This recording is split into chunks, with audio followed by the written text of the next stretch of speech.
These aren't your Hall of Famers, some aren't even household names, but make no mistake, these guys were dominant. From the most athletic playmakers to the scariest defenders you'll ever see, you can't sleep on this group of NFL legends. Behold the fourth installment of Greatest Forgotten Players.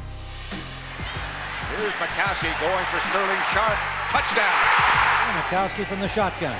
One-handed grab by Sterling Sharpe. Looks like he's got glue on his hands. Boy, that was a nice catch. Favre gets time, fires! Beautiful catch by Sharpe for the touchdown! We begin with a bona fide stud who could have easily made the Hall of Fame if not for a career-ending injury. Sterling Sharpe, the other Sharpe brother, recorded the second most receptions and TDs from 1988 to 1994, only behind Jerry Rice. Sharpe revamped a struggling Packers team in his second season, helping Green Bay go from near the bottom of the league in offense to the top 10 in 1989. He led the league in catches that year and was named first-team All-Pro. In '92, Sharpe became one of just 12 players in NFL history to win the receiving Triple Crown. He even broke the single-season record with 108 receptions.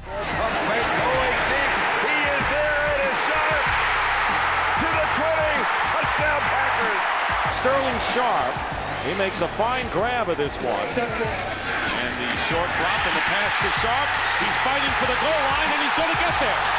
Sharpe topped his own number the following year with 112, becoming the first player in history to have two 100-catch campaigns.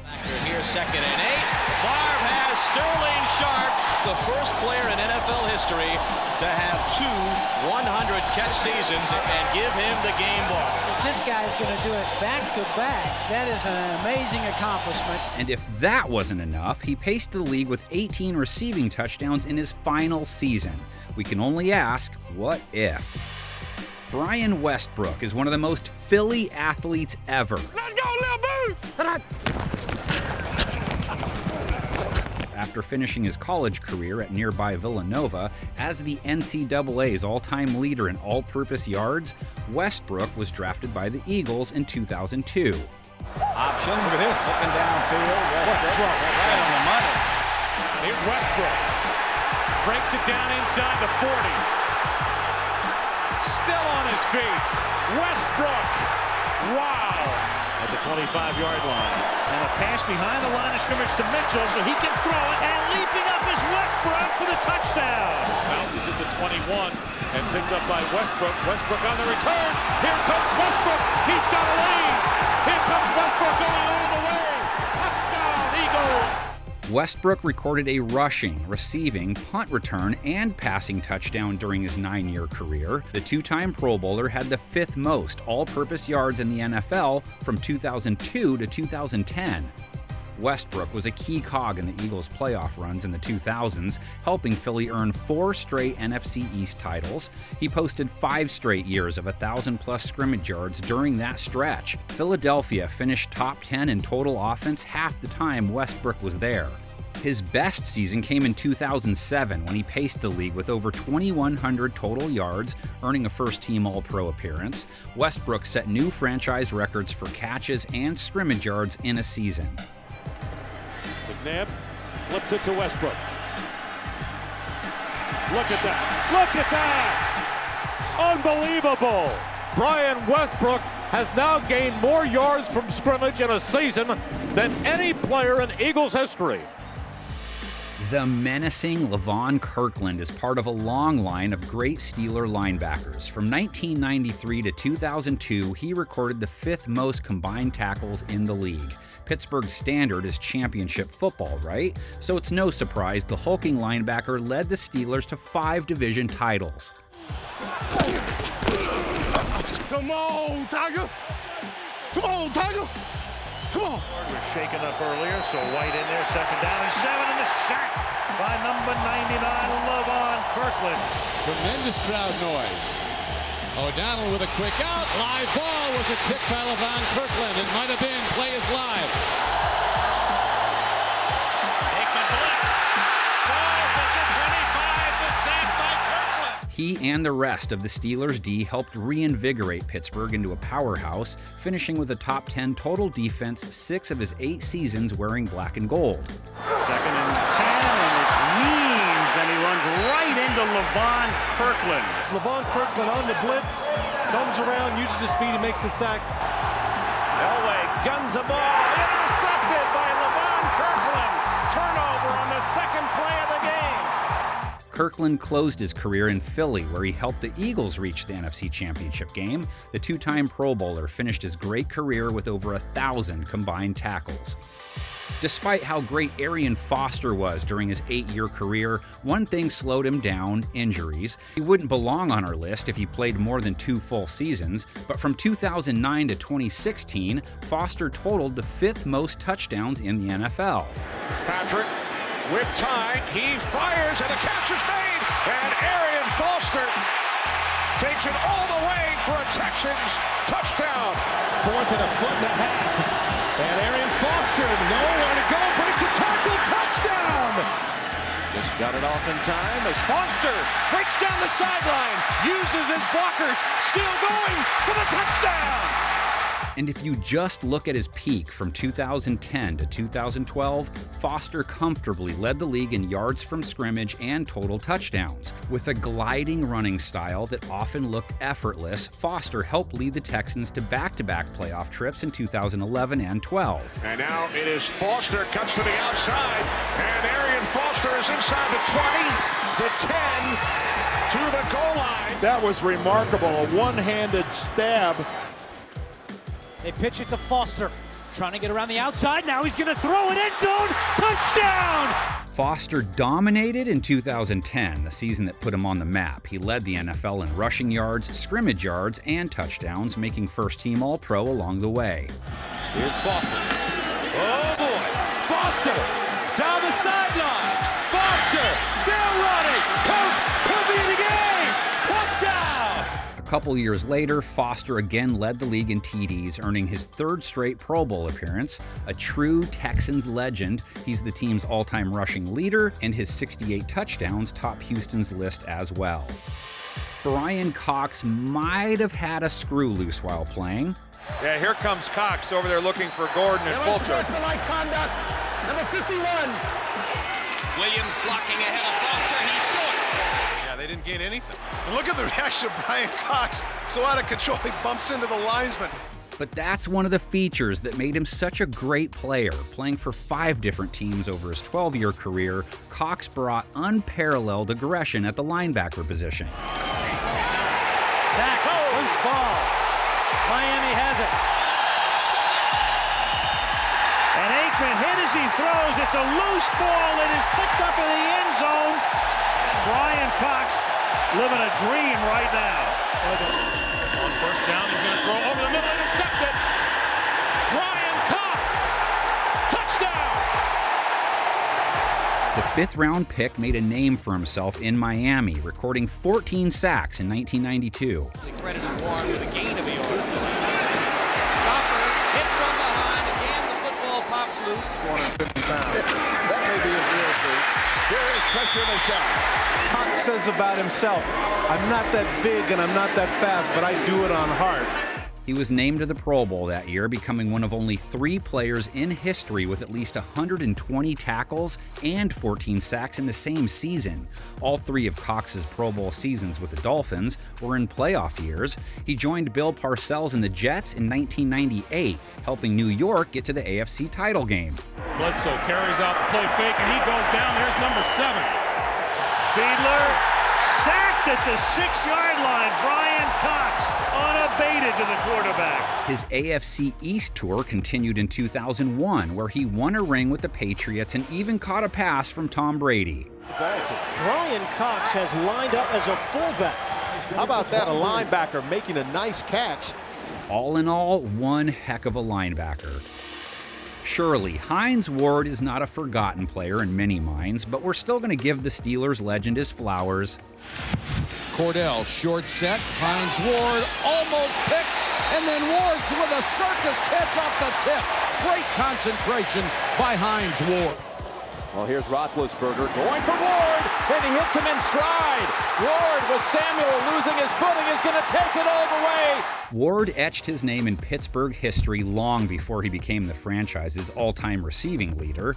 In Super Bowl 40, the Steelers' first Super Bowl win in nearly 4 decades, Ward put on a show, catching 5 passes for 123 yards, including this beauty from Antoine Randall L. Here comes a gadget play. Randall L. He can throw. He was a quarterback in college.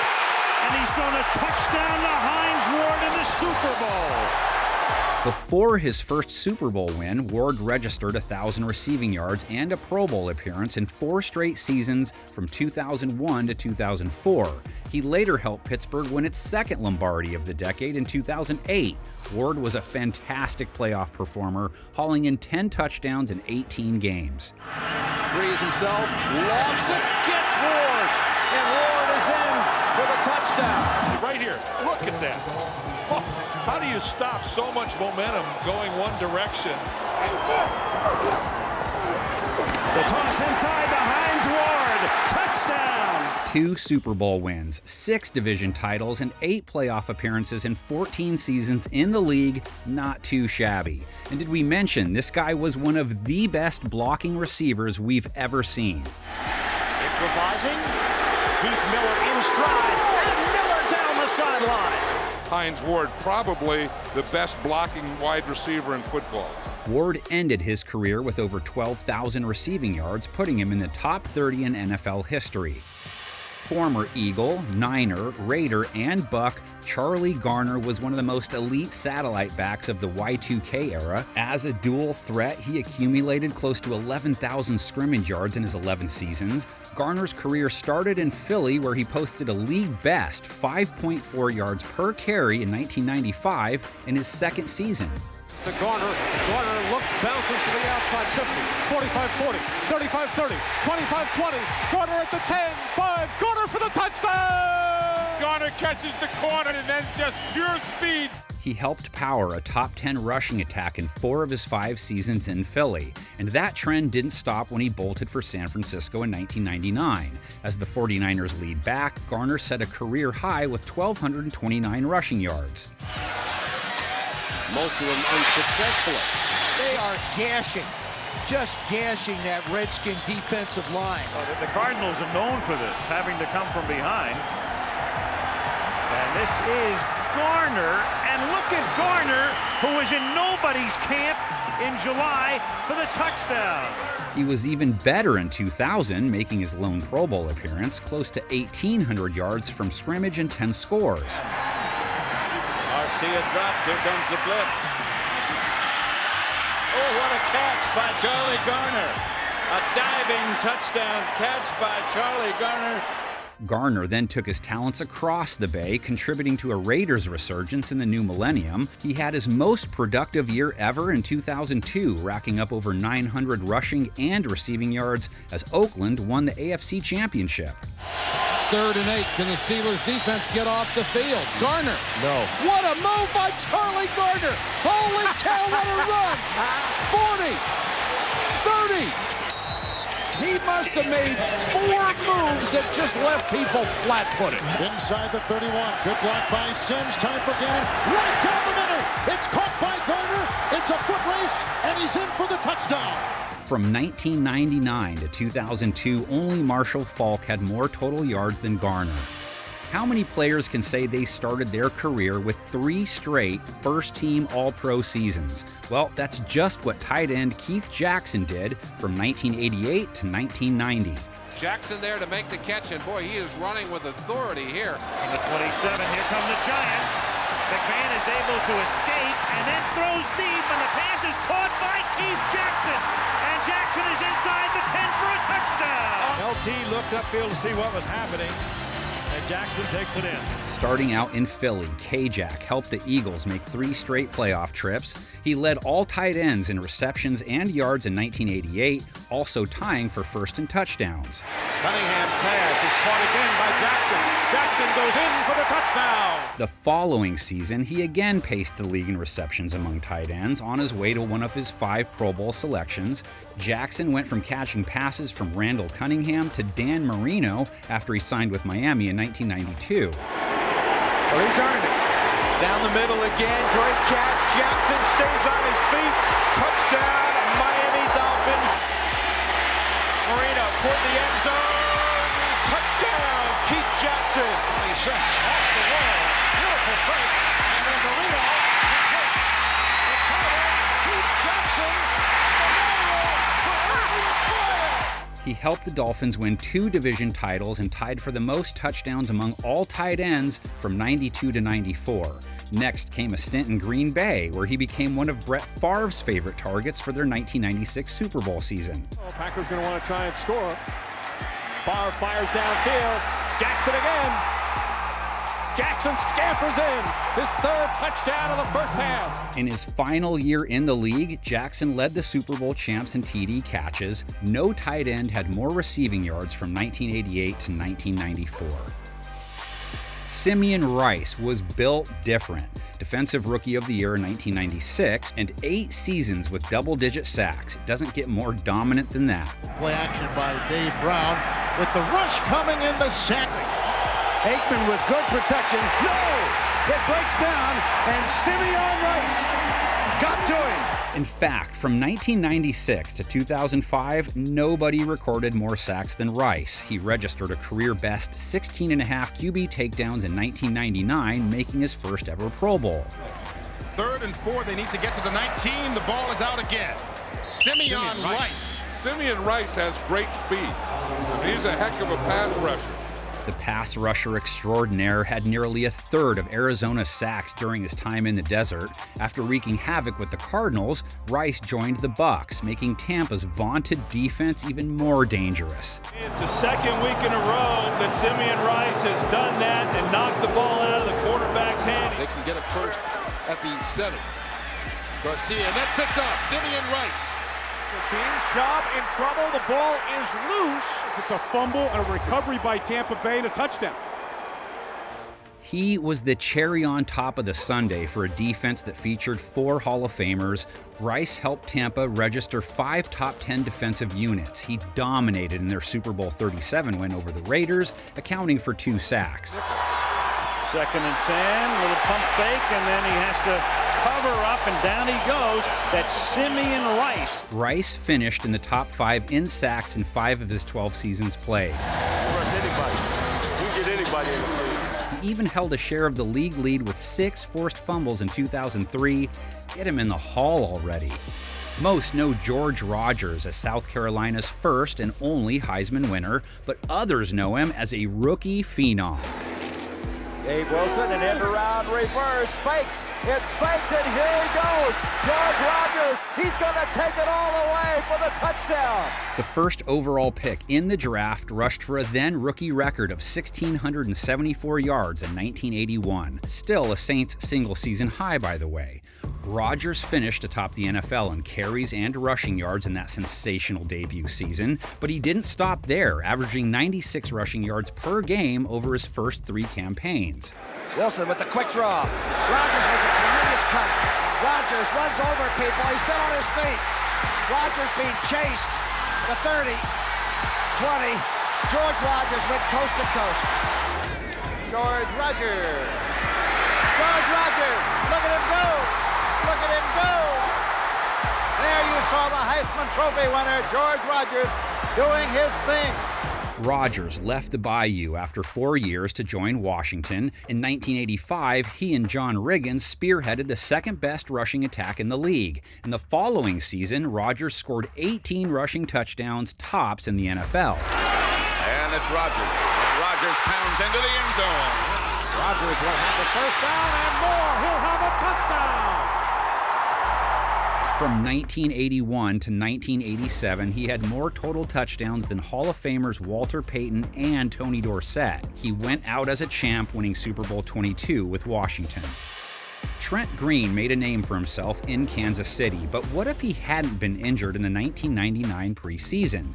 Would he have gone on to win the Super Bowl, be the face of the greatest show on turf, and earn a gold jacket? Now we've got Trent Green down. We've got Trent Green down in the middle of the field. Kurt Warner checks in. Certainly not where Trent Green is and the kind of experience that Green brought to this offense.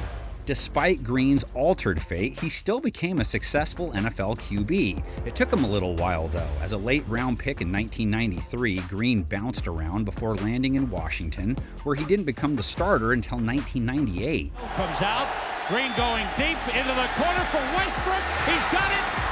Westbrook from Green. Touchdown. Now you can appreciate why this young man's got the yards he does.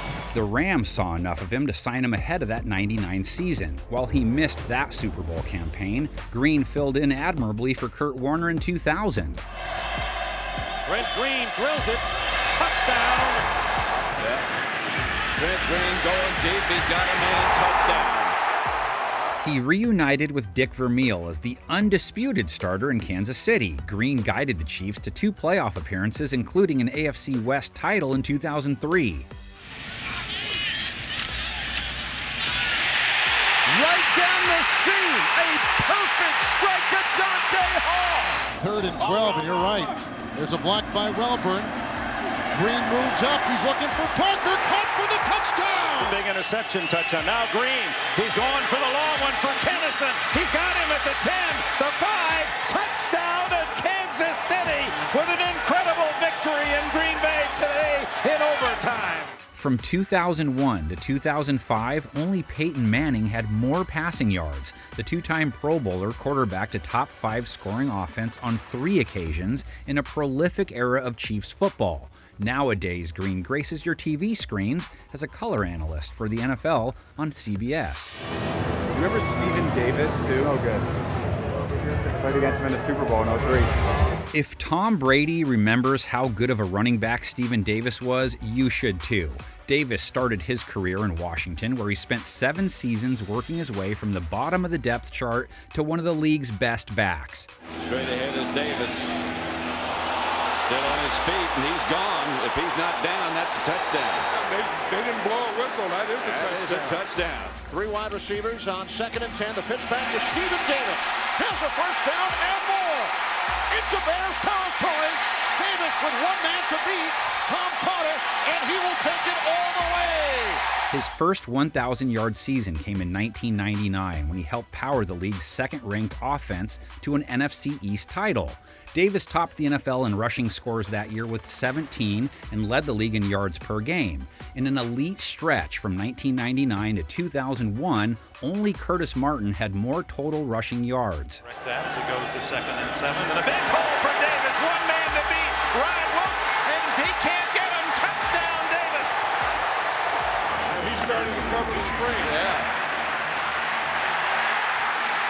This is Davis, and Davis to the 10. Davis in the end zone. After 2 Pro Bowl seasons, Davis took his talents to a promising Panthers squad. In 2003, he notched his 3rd Pro Bowl appearance, rushing for a career-high 1,444 yards. Now 3rd and 10 from the 23-yard line, and they're going to keep it on the ground, and Davis is going to spin to the outside and go in for the touchdown. Davis with 10 yards rushing, and Davis is breaking out. There goes Stephen Davis. Powered by a terrific 1-2 punch of Davis and Shaun Foster, Carolina made a historic run to their first Super Bowl berth. Davis played 11 NFL seasons, coming close to 10,000 yards from scrimmage. You may know Ed McCaffrey from his son Christian, but make no mistake, Pops could ball too. Elway with the look. It is deflected.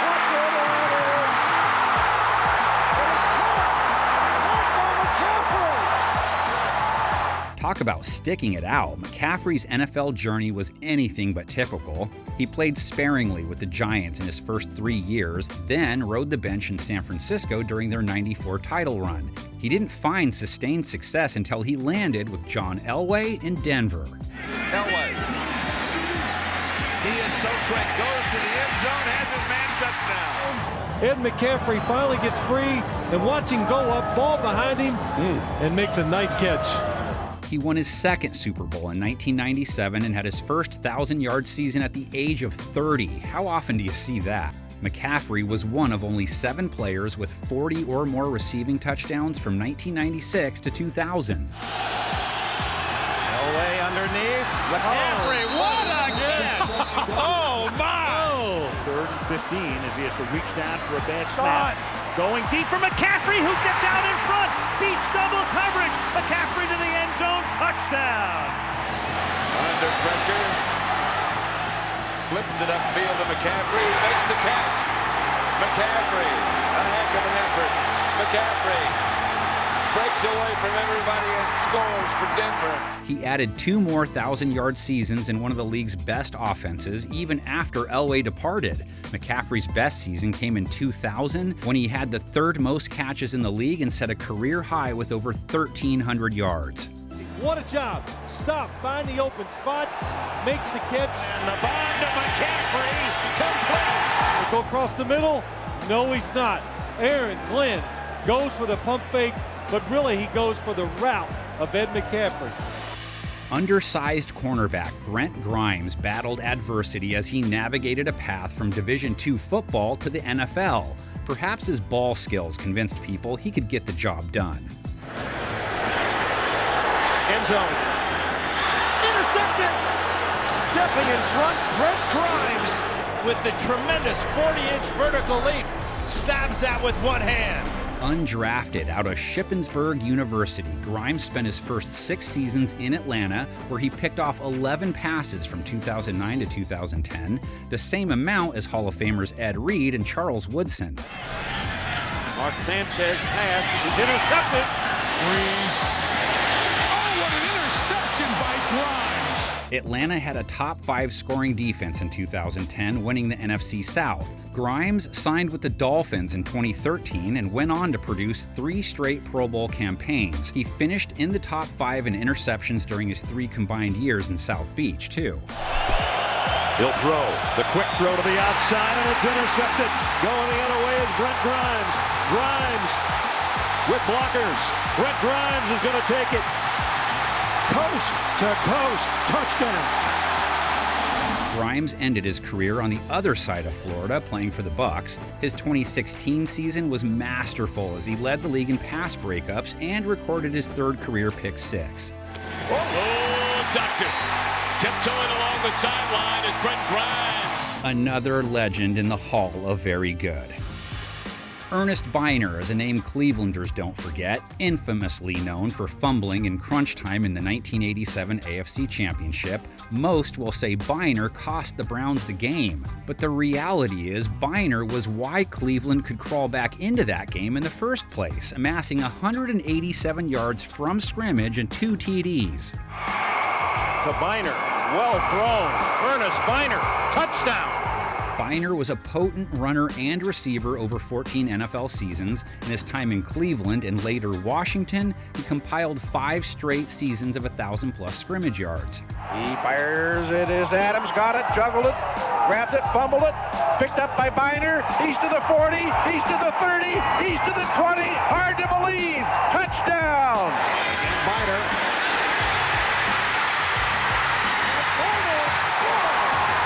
And watch this. Byner breaks back, who just makes a move on him. He slips down. While a Super Bowl eluded him in the 80s with that Browns squad, Byner captured football's ultimate prize with Washington in 1991. He made the 2nd of back-to-back Pro Bowl trips that year after leading the NFL in touches in 1990. But he is going to get this thing in the end zone. Runs through that one, he runs through that one, he runs through that one. 2nd and 9 at the 10, Rippon outside to Byner. Touchdown, Redskins. At the end of his career, he even brought joy to a new fan base in Baltimore. This 4th quarter touchdown in Week 1 of the '96 season sealed the Ravens' first victory in franchise history. 34-year-old Ernest Byner wasn't going to be denied. Byner totaled over 12,000 yards from scrimmage and 71 touchdowns in a fantastic career. Let's remember him for the great back he was. Before Chris Carter, there was Anthony Carter, and boy did he have some electric moments as a Viking. Wilson rifles it to Carter. Beautiful. Look out. Oh, boy. Richardson. Oh, man. Touchdown, Viking. It will hang up for Anthony Carter. Dangerous man here. He's gone. Forget about it. Anytime he gets that football in his hands, he's a threat to go all the way. The thing about Carter, that he is one of the most dangerous men in football. No performance was bigger than the 1987 NFC Divisional against the Niners. Coming into Candlestick as a heavy underdog, Minnesota needed something spectacular to pull off the upset. Good thing they had number 81. So pumped once. It is caught. Is it inbounds? Yes, Anthony Carter. Posting a then playoff record of 227 receiving yards, Carter made ridiculous catch after ridiculous catch to lead one of the biggest upsets in NFL history. That season, Carter led the league with 24 yards per catch and secured his first of 3 consecutive Pro Bowls. 87 also started a run of 3 straight playoff appearances for the Vikings, including a division title in 1989. Great protection, throwing for Carter. Play action by Gannon. Gannon going deep. Anthony Carter's there. Touchdown, Minnesota. Anthony Carter is still one of the extraordinary athletes in the National Football League. Carter retired as Minnesota's all-time receiving leader. He's since been overshadowed by guys like Chris Carter, Randy Moss, and Justin Jefferson, but don't forget how special that guy was. James Wilder is Tampa Bay's all-time rushing leader, but you may not remember him, so allow us to drop some knowledge. This guy had 492 touches in 1984, the most ever in a single season. Guy pitch back, Wilder fumbles, but he retains it, picks up the first down, still on his feet, to the 20, to the 15, to the 10, and is in! Touchdown! What a play, Wilder! Here he goes again. He may throw it. Looks for the tight end. It is touchdown, Tampa Bay. James Wilder breaks away, 5, end zone touchdown. You do not arm tackle James Wilder. Wilder amassed 2,229 yards from scrimmage that year, and that still didn't even lead the league thanks to Eric Dickerson. He was fantastic in the passing game, hauling in 431 career catches. Wilder notched 4 straight seasons of over 1,000 scrimmage yards from 1983 to 1986. Edgar Armstrong made a big block, and Wilder gets big yards and may score. He does! Swing it. Wilder shakes one tackler and scores. The Bucks won just 29% of their games during Wilder's years with the club, probably why we don't hear much of his name. But he proved his worth, gaining over 9,500 total yards in his 10-year career. As a first-round pick in 1999, defensive end Patrick Kerney lived up to the billing throughout his 11-year career. Kerney was a ferocious player with an endless motor, and you could see that in all 82.5 of his career sacks. Baldwin look down the center of the field. Here comes Kerney. Look at Patrick Kerney. Tell me he's not fired up. And again, it's Patrick Kerney, and there he is, who forced that issue. Kerney produced 4 double-digit sack seasons, 3 of which came in Atlanta, where he spent most of his career. In the 2004 campaign, the Pro Bowler recorded the 4th most sacks in the league as the Falcons made a run to the NFC Championship game. Watch this, just dip underneath. Remember, Runyon has the bad knee and had no chance against Kerney on that one. Kerney closed out his career in Seattle, where he compiled his best statistical season in 2007. The Seahawks won the NFC West that year and boasted a top 10 scoring defense, while Kerney's 14.5 sacks ranked 2nd in the NFL. Warner, pressure, they got him. Patrick Kerney, 11.5 sacks on the season. Scrambles out to his left, being chased by Kerney. The ball comes out, and Patrick Kerney strips the ball away. He had the 6th most sacks in the league from 2001 to 2007. He sits among names like Peppers, Freeney, Taylor, and Strahan in a great era of NFL pass rushers, forgotten indeed. Nobody in the history of the Green Bay Packers has caught more passes for more yards than Donald Driver. Despite being a 7th-round pick, he proved to be a coveted target for both Brett Favre and Aaron Rodgers. 2nd down and 6, and Favre has wide open Donald Driver, and Driver gets in for the touchdown. Good protection, wide open is Donald Driver, and he pitches it all, gets away, and is into the end zone. A touchdown for Driver. In nearly all of his 14 seasons, Driver was part of a top 10 passing attack in the league, often leading the charge in the receiving room. His best season came in 2006 when he finished top 5 in catches and yards. Over the middle to Driver. Donald Driver breaks free. Inside the 30. Into the end zone for the touchdown. Brett's going 82 yards too. Brett with plenty of time. Down the middle of the field, jump ball. There's Donald Driver. Driver still on his feet. Touchdown, Pack! Driver helped 9 Packer teams make the playoffs and won 6 division titles. He made his 4th Pro Bowl in 2010, hoisting the Lombardi Trophy at the end of the season. Driver quietly put up 7 1,000-yard seasons and played his entire career with the Packers, unheard of for a wideout today. And here is Driver behind the defense. Foot race, still going. Donald Driver for the touchdown. Donald Driver just makes a play. I mean, one-handed, going to the ground. Look at that concentration. And Donald Driver does what we've seen just so many times before. Driver is considered a legend by cheeseheads everywhere.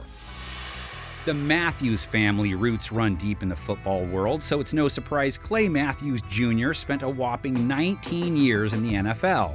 The kind of respect that Clay Matthews demands can only be earned through time and toil. Clay has amassed 1,659 career tackles and has been voted to 5 Pro Bowls. Matthews can say he's played the most games of any linebacker in history, 289 of them including playoffs to be exact. Matthews also unofficially recorded the 8th most combined tackles in league history, most of which he produced while a member of the Browns. And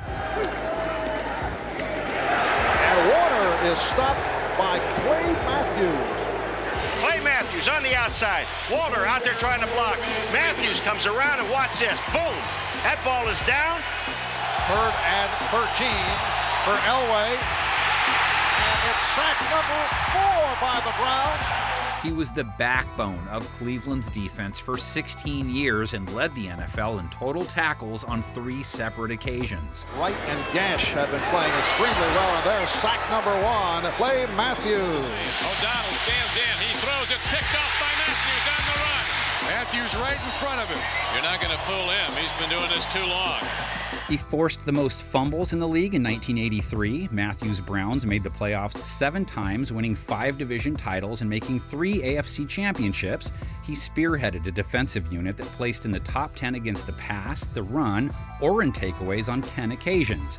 Matthews played his last 3 seasons in Atlanta, where the 4-time Pro Bowler helped the Falcons make a playoff appearance in 1995.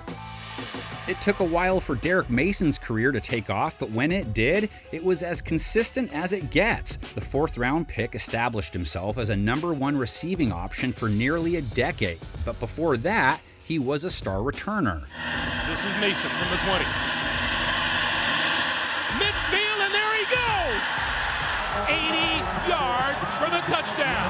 A year after making the Super Bowl with Tennessee, Mason led the NFL with almost 2,700 all-purpose yards in 2000.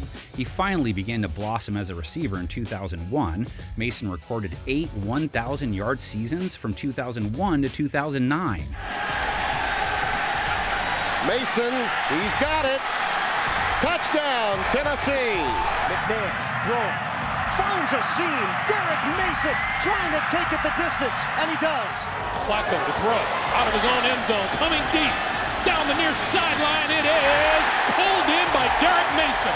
Steve McNair won co-MVP in 2003 when he racked up a career high in receiving yards. Here come the blitzers. McNair stands in and makes a beautiful throw. And there is Mason on the run. Can they catch him? They cannot. He's into the end zone for a 3rd time. Mason finished 5th in the league in both receptions and yards that season. The following year, he caught the 2nd most balls in the league. Mason ventured on to Baltimore in 2005, averaging close to 1,000 yards in every season there. Flacco stepping up. Gonna go deep, down the sideline. It is caught into the end zone. Touchdown. Flacco's pass right in by Mason. It hangs on. Derek Mason. And Derek Mason has a Ravens touchdown. Mason accumulated over 17,000 career all-purpose yards, ranking top 20 all-time. There's a slim chance you forgot about Shaun Alexander, but it's been a while since Mr. Touchdown has played, so let's refresh your memory. Coming in, his long run of the season was 13 yards. Here he goes again. Alexander, touchdown! Fred Thomas is going to come filter up here in the hole, and watch what happens. Whoop! Right by him, he gets his head down, no chance. What did I say? That this guy's a touchdown machine? Alexander, nice cut. Alexander to the middle of the field, and he's gone. Troy James trying to catch it. Touchdown! 2005 NFL MVP and Offensive Player of the Year, 112 career TDs, and almost 11,000 scrimmage yards, Alexander burst onto the scene in 2001, rushing for a league-best 14 TDs. Alexander with blockers in front of him. Alexander bounces it inside. Alexander, burst of speed, touchdown, Seattle. Alexander with Hutchinson, the rookie, pulling a nice cut inside. A good block by Throwback, and there he goes. It's a foot race with O'Neal. A block by Jackson, and he's in for a touchdown. He led the NFL with 20 total touchdowns in 2004. That brings us to his record-breaking 2005 season, where he paced the league in carries, yards, and touchdowns. Alexander, wide open. The record is yours. Shaun Alexander with his 28th touchdown of the season, most in a single campaign in NFL history. His 28 total score set a then NFL record and powered the Seahawks to a berth in Super Bowl 40. That season's division title was one of 4 straight Seattle earned while Alexander was there. From 2001 to 2005, no one had more rushing yards or total TDs than Alexander the Great. Former first-round pick Leslie O'Neal was a hyper-productive D-end from 1986 to 1999. His presence was felt instantly in San Diego, winning Defensive Rookie of the Year. But they're going to put it up. They swing a pass out here. The ball is taken by Leslie O'Neal, intercepted, and he goes for the touchdown. In fact, from 1989 to 1997, O'Neal recorded the 4th most sacks in the league behind 3 Hall of Famers. His 132.5 career sacks are tied for 14th all-time with Lawrence Taylor. Now that's saying something. Snapped a 3-game losing streak. 1st and 10 counter. Dickerson is belted, and a fumble is recovered. And Leslie O'Neal just labels him. That ranked 6.3 on the Richter scale. 19-yard line. A little play action fake by Marino. Pressure to the backside. Ball is loose. San Diego has it. Number 91, Leslie O'Neal. The linebackers force him out of the pocket. Leslie O'Neal is going to come from the right part of your screen and just bury it. The 6-time Pro Bowler finished top 10 in the league in sacks on 6 occasions. O'Neal had 17 in 1992, a career high, and tied for the 2nd most in the NFL. He spent most of his career with the Chargers, where he helped them earn 2 division titles and a trip to the Super Bowl in 1994. San Diego finished top 10 in total defense or takeaways in 6 seasons with O'Neal on the D-line. 3rd down and 1. John has pressure. That's a fumble. It is kicked. Is that Leslie O'Neal that tried to come up with it? Now he takes it on the bounce. Oh, That's Junior Seau. He closed out his career with stints in St. Louis and Kansas City, continuing to torment quarterbacks. One of the key contributors to the expansion Jaguars, Keenan McCardell, helped put Jacksonville on the map. From 1995 to 2005, McCardell registered the 6th most receiving yards in the league and the 3rd most catches. Brunel lofting it up, juggling it by Keenan McCardell for the touchdown. 3rd down and 10 from the 15 as Brad Johnson goes to the end zone, and it is caught for the touchdown. He's going to start up, make a little move to the inside, and then back to the outside. On 3rd down and 20, Johnson toward the end zone. The pass is an incredible catch by McCardell. He helped the Jags make their first ever playoff appearance, win their first division title, and advance to 2 AFC championship games. Playing alongside the great Jimmy Smith, this potent 1-2 punch elevated the Jags' offense to a perennial top 10 unit. Going long for McCardell. touchdown. What a perfect throw to McCardell. Caught the ball just inches from that baseline. After coming close to a Super Bowl in Jacksonville, McCardell finally got to the top of the mountain with the Bucs in 2002. And Johnson to the outside, caught by McCardell. Spread out along the tree trunk, and the pass is caught by McCardell. Touchdown. The following season, he finished in the top 10 for receptions and yards, notching his second straight Pro Bowl nod. And he didn't stop there. McCardell helped the Chargers post 3 straight seasons as a top 10 offensive unit in the mid-2000s. There you have it, another round of studs that for some reason have fallen off mainstream radar. Hope you enjoyed it. Drop us a line and tell us who you'd like to see in the next episode.